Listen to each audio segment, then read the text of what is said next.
senior na.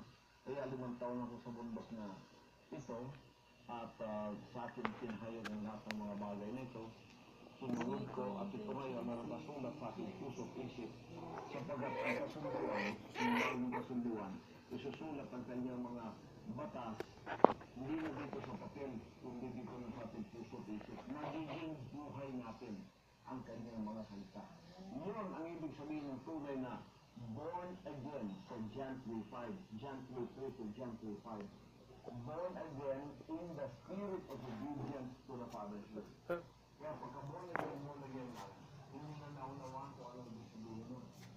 Ang totoong born again ay ang mga ipinanganak sa espiritu ng pagsusunod. Nangako ka sa pagsisisi na susunod ka. Sapagkat ang pagsisisi yung pangako, susundin mo ang kanyang kagustuhan mula ngayon, hindi na ang sayo.